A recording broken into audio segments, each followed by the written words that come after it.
Hoje vou iniciar com uma pergunta para você, ouvinte. Já analisou quanto plástico usamos no dia a dia?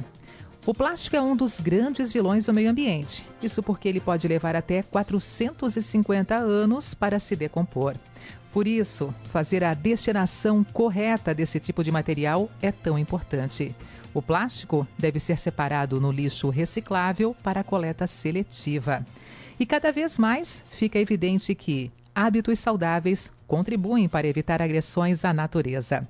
Sobre impactos ambientais e hábitos saudáveis com o nosso meio ambiente, eu converso agora com a Daniela Facchini, ela que é engenheira ambiental. Daniela, seja muito bem-vinda aqui à programação da Rádio CBN mais uma vez conosco. Bom dia. Olá, bom dia, Denise, tudo bem? Tudo bem, Daniela. Um assunto bem bacana para colocar em evidência, até porque já conversamos com você em outras oportunidades, mas sempre vale reforçar. E nesse momento, então, já reforçando, trazendo para a gente essa realidade, né? Atualmente, como é que está justamente a realidade em números sobre reciclados e orgânicos e quanto uma pessoa, quanto eu, quanto você, no caso uma pessoa, produz lixo diariamente, Dani? Então, vamos lá. Normalmente, uma média mais ou menos que a gente tem da população é que a gente produza por dia uma média de 1 quilo de resíduos. Pode variar de 800, 900 a 1,2 kg, mas seguramos essa média aí de 1 quilo de resíduos gerados ao dia. Então, a gente pode fazer um quantitativo se a gente contar a nossa população existente. Esse número também varia pelas cidades quando elas são mais evoluídas e tecnológicas. Quanto mais conforto à disposição, maior a quantidade de lixo que a gente gera. Diferente de cidades que são mais simples e têm menos condições de acesso. Então, essas pessoas vão utilizar de bens mais próximos e mais vegetais, não tanto industrializados, a produção de resíduos deles vai ser bem menor também. Ô Daniela, aquelas embalagens e marmitas, esses lanches que pedimos em casa, o que fazer com essa embalagem? Muitas pessoas têm dúvidas justamente até na questão, né, do destino final, o destino correto. Uma embalagem como essa que se tornou cada vez mais presente no nosso dia a dia, a embalagem das marmitas, como é que a gente pode também relacionar esse tipo de produto com o meio ambiente? Realmente esses produtos impactam se a gente não fazer o destino adequado. O que é importante depois que a gente usa as marmitinhas, seja elas de alumínio, de plástico ou de isopor, sempre lavar antes do descarte.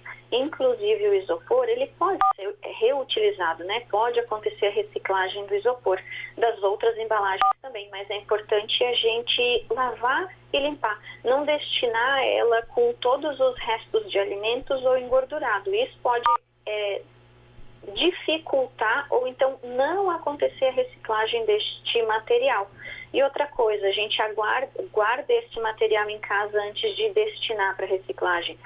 Se a gente deixa ele sujo, aumenta as chances da gente ter barata, rato, mosca, outros bichos até dentro de casa. Então é importante a gente fazer a limpeza para a destinação. E mandando para o reciclável, tem grande chance de acontecer o reuso e a destinação adequada desse material e dessas embalagens também. É uma nova cultura, né, Daniela? É um novo comportamento, uma nova cultura que, para aquelas pessoas que já estão fazendo isso diariamente, nem percebem. Acaba sendo uma rotina, um hábito, né, que já está ali presente no dia a dia, mas tantas outras que ainda não fazem essa separação, que ainda não fazem todo esse cuidado especial em olhar para a embalagem, para o produto e saber que tem que ter um destino certo, correto, realmente tem que ter um aprendizado, tem que ter uma educação constante para começar a introduzir isso no seu dia a dia como família, como ser humano, né? É isso mesmo, Denise. E o que tu falou é bem real. No começo ele é desconfortável mudar esse hábito, que a gente já tem o costume de pegar e jogar, né? Esse descarte já é meio automático. Mas quando a gente para pensar um pouquinho e pensa, deixa eu deixar aqui na pia, vou usar estou lavando a louça, enquanto eu lavo a louça, essa embalagem já vai enxaguando também, eu não estou gastando água e depois vou destinar limpo. Isso vai virar um hábito, a gente começa a fazer como você falou, sem perceber que fez. E fazendo isso a gente está contribuindo. E quando eu estou fazendo, você está fazendo, nosso vizinho está fazendo, a gente vai, às vezes parece imperceptível por conta da grandiosidade do tema e do impacto, mas quando vários estão fazendo, a gente tem um time, né, uma comunidade trabalhando com a mesma ideia, com o mesmo impacto positivo daí. Vamos aproveitar mais então para trazer dicas, importantes dicas, dar sequência a essas dicas na verdade, né? Vamos lá então, peço para você trazer para a gente aqui, né, para evitar essa agressão ao meio ambiente a partir da adoção de hábitos saudáveis no nosso dia a dia, em casa. Por exemplo, aqui quem mora em apartamento, que às vezes é um obstáculo a mais para poder fazer toda essa separação e esse cuidado. Como é que a gente pode pontuar essas dicas e orientações para as pessoas para de fato realmente adotar esses hábitos saudáveis para cuidar do meio ambiente? A gente pode ter apartamento, uma composteira ou um minhocário no apartamento se tiver espaço suficiente. Com isso a gente consegue colocar todo o material orgânico dentro dessa composteira, dentro desse minhocário, que no final a gente vai ter uma terra saudável para utilizar nos vasinhos de plantas, vai ter o líquido que vai sair desta decomposição, que ele vira um composto orgânico que a gente pode hidratar de novo todas essas plantas, bem diluidinho, né? Então ele vira tipo um adubo líquido também. E daí menos material que a gente está encaminhando para o aterro sanitário. Separar os recicláveis do rejeito, que é o papel, o lixo de banheiro, que a gente não vai reutilizar, fralda, absorvente que use no banheiro, isso sim vai para o aterro. E o reciclável segue para a reciclagem. Então a gente consegue tirar esses 3 resíduos e está contribuindo com essa redução de descarte que iria para o aterro sanitário. Outros hábitos que a gente pode utilizar em casa ou apartamento, independente, ter aquela sacolinha de tecido ou então até de um plástico mais reforçado que é reutilizável para a gente ir no mercado. Quando for frequentar lojas de produtos naturais, levem os seus potes. Na padaria dá para levar um potinho de frios para colocar o presunto, o queijo fatiado já dentro dos potinhos. Quando a gente passa a ser cliente de algum lugar, principalmente dos comércios próximos da nossa casa, para a gente valorizar também o empreendedorismo local, o empreendedor ele se acostuma e ele vai fazer com gosto, encher os seus potinhos com o que você for comprar, economizando embalagem, reduzindo o consumo desse plástico que acaba sendo descartável, né? Que a gente compra, coloca em casa dentro de um pote e depois joga fora o plástico. Então, por que já não levar o pote, carregar o nosso potinho, né? Já é uma contribuição também. Legal. Ouvintes aqui perguntando e perguntas parecidas, da Roseli, da Bianca e do Valdeci. Sobre composteira, né? Você comentou ali inicialmente sobre composteira. Como é que a gente pode preparar esse espaço e o que vai para a composteira e quanto tempo geralmente fica ali dentro daquele ambiente, daquele espaço e tampar ou não tampar? São dúvidas que vêm dos nossos ouvintes aqui, Daniela. É importante tampar sim, até quando é só o composto que a gente junta para jogar em algum lugar ou em algum canteiro, se tem espaço em casa, é bom deixar fechado. Eu deixo fechado em casa também, se eu não for usar na hora.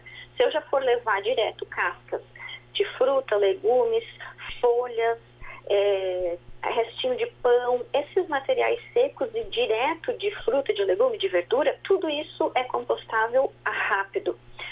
Se for uma composteira simples, os ácidos, tipo laranja, limão, alho, cebola, é importante não colocar, ele demora mais para compostar. Mas quando vai, por exemplo, para um minhocário, precisa tomar cuidado também com o que vai colocar. E quando vai para uma composteira maior, por exemplo, eu encaminho aqui para uma empresa que pega tudo que eu gero em casa. Aí eu posso misturar essas partes ácidas de cítricos e de alho e de cebola, por exemplo, porque como vai para uma compostagem maior, com temperatura, ele vai com o calor ser todo compostado, vai tudo se decompor. A gente em casa precisa tomar um pouquinho mais de cuidado de colocar essas coisas mais secas. Não colocar resto de comida apodrece, vai dar cheiro. Carne, peixe, tudo isso vai dar cheiro também. Diferente dessa composteira mais específica, se a gente tiver uma grande área para fazer com aquecimento, com algum produto que auxilie essa decomposição, que não é o nosso caso em casa. Então, em casa, tudo que for mais específico de casca de frutas, legumes, verduras e folhas, a gente consegue colocar. Vai ser mais fácil e mais rápido para decompor. O minhocário sempre fica fechado, não dá muito cheiro. Quando a gente separa isso bem certinho em casa, eu que separo para mandar para essa fazenda aqui composta, eu tenho um cheiro, eventualmente, um pouco mais adocicado. Não é um cheiro de estragado quando a gente mistura tudo com carne, com resto de comida que apodrece, que daí é aquele cheiro bem mais forte.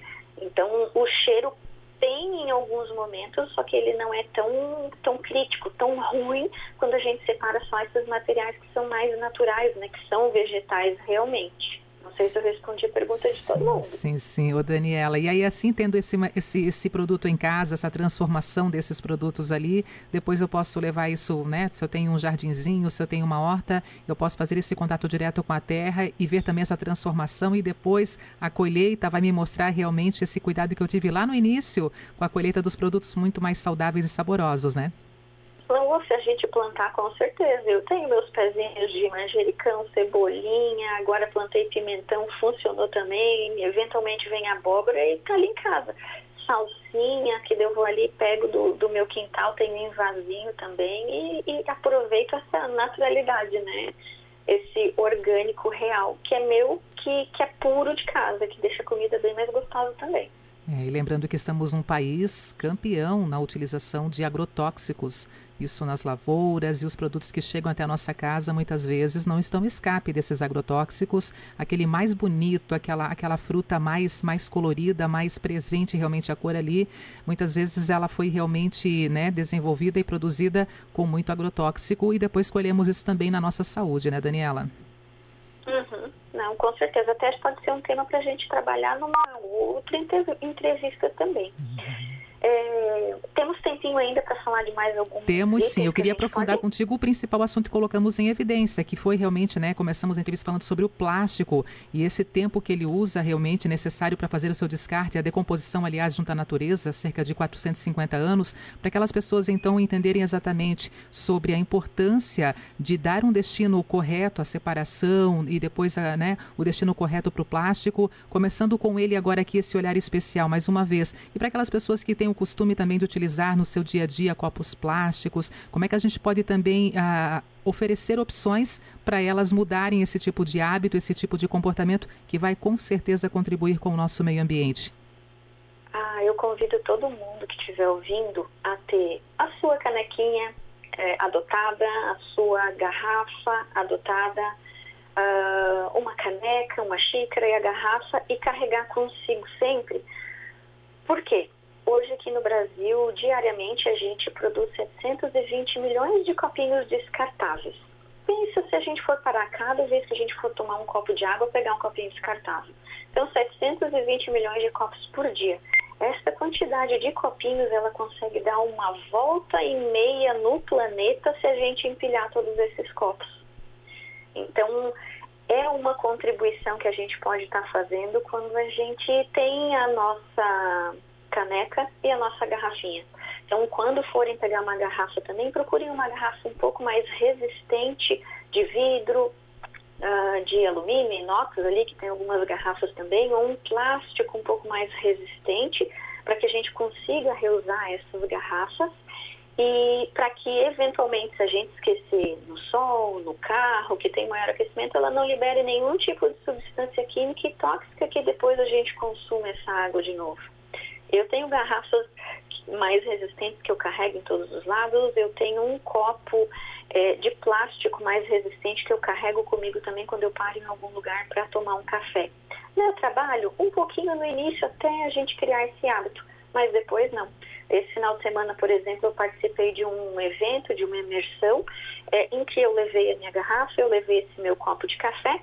E muito engraçado que no primeiro dia, quando a gente chegou no primeiro jantar, na primeira alimentação, todo mundo pegando copinho de plástico. Imagine, eu no meio de toda essa galera, fui lá e peguei a água numa xícara de café.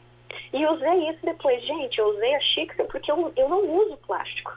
Porque eu sei desse impacto que a gente está gerando, porque não necessariamente todos eles vão entrar no descarte correto e vão seguir para o tratamento adequado. Tenho certeza que vocês já viram vários copinhos pela rua, pela praia, esmagadinhos, meio quebradinhos, e isso vai muito longe. Não é só naquele momento que a gente encontrou o plástico ali. Se ele continua no tempo, na chuva e na água, ele vai para o rio, ele chega no oceano, ele começa com o tempo aí desses anos todos se quebrar em menores partes, e daqui a pouco a gente tem peixe, tem animais que estão consumindo esses plásticos também, que não é interessante nem para eles e nem para a gente que vai consumir depois esses alimentos, né? Importante. E queimar nem pensar, né, Daniela? Queimar esse plástico acho que é tão grave quanto fazer o descarte irregular, né? Isso mesmo. Queimar também, a gente tem a liberação no ar de substâncias tóxicas também. Então, além de aquecimento global, abertura da camada de ozônio, com esse impacto da fumaça que a gente está levando para o ambiente também. Importante. Daniela, para finalizar, para quem quiser conhecer um pouquinho mais do teu trabalho também, do que vocês colocam em prática no dia a dia, tem dúvidas sobre esse assunto, como é que a gente pode deixar o convite aqui para os nossos ouvintes poderem acompanhar e te seguir no seu dia a dia de trabalho e de preocupação com a nossa natureza? Pode ser no Insta. Meu Insta é @soudanifacchini. E ali eu trago coisas do meu dia a dia, o que eu faço em casa. Então vocês vão perceber que eu não tenho mais esponja em casa, eu faço meu sabão para lavar roupa, eu faço meu sabão líquido para não estar comprando embalagens, eu uso bastante de vegetais, legumes em casa para não comprar industrializados, eu levo meus potes. Então eu estou sempre compartilhando o que eu faço, o que eu vou aprendendo para incentivar e mostrar para vocês que a gente consegue fazer. Eu sou mãe, solteira, trabalho autônoma e eu faço a minha correria todo dia e eu ainda consigo botar essa minha participação aí para o futuro. Até pensando nos nossos filhos, netos, sobrinhos, afilhados que vão ficar com esse mundo aqui depois que a gente for embora. Então, se eu puder contribuir para que eles tenham um mundo melhor, eu acabo fazendo. Então, no @soudanifacchini, podem vir, pode falar comigo, eu respondo, às vezes eu demoro um pouquinho, mas eu participo com vocês e preciso que venham essas dúvidas para a gente estar podendo trazer mais informação e compartilhar mais de dicas práticas para a gente aplicar em casa também. Quero te aproveitar mais um minutinho porque eu estou com a dúvida. Por que a Daniela Facchini não tem mais esponja em casa? Essa esponja que a gente tem, amarelinha, verdinha ou azul, que tem duas cores, ela é feita de material tipo de petróleo.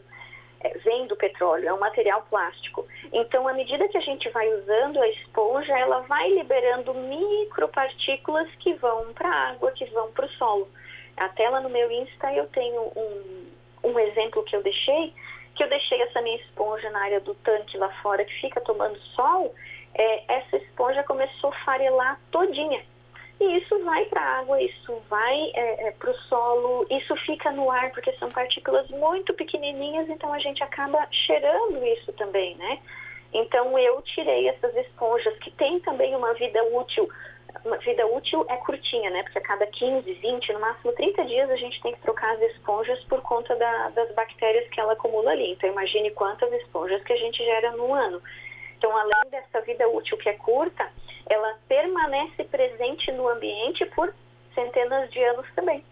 Então, eu deixei de utilizar, porque a gente não tem uma reciclagem ainda tão assertiva dessas esponjas. Então, eu tirei e eu uso hoje para lavar louça bucha vegetal. A bucha que a gente usa para tomar banho, que eu uso também, eu uso para fazer limpeza e eu uso para lavar louça. Ela cuida da louça, ela não risca, ela não estraga, ela tem uma durabilidade legal, a gente consegue lavar, botar no varal, ela seca. E quando a gente troca, ela vai para a minha caixinha de orgânicos ou para o meu quintal, porque ela é vegetal, ela vai degradar junto com o ambiente também, não vai impactar em nada.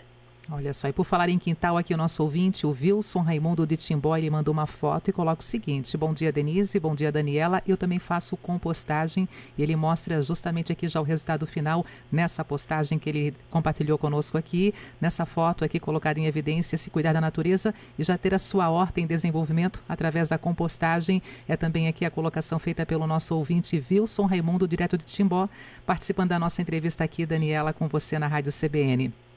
Ah, que ótimo. Pode compartilhar comigo depois também, viu? Eu compartilho na rede, mostro que isso acontece e tem mais gente fazendo para a gente estimular e trazer mais pessoas para esse lado do bem da natureza, né? E no Instagram, então, @Daniela Facchini, tem todas as informações. É possível conhecer um pouquinho mais esse teu dia a dia, esse ser eco 24 horas, né? Cuidar da natureza, cuidar do ser humano, né? Eu tô brincando que eu tô formando uma comunidade agora do #SouEco. Tô convidando o pessoal para vir comigo agora nesse movimento. Legal, que tenha muitas pessoas realmente te seguindo e também depois multiplicando essa força de vontade, essa nova cultura com a nossa sociedade, com o nosso meio ambiente. Daniela, muito obrigada, tá, por estar conosco aqui na programação da Rádio CBN. Um bom dia para você.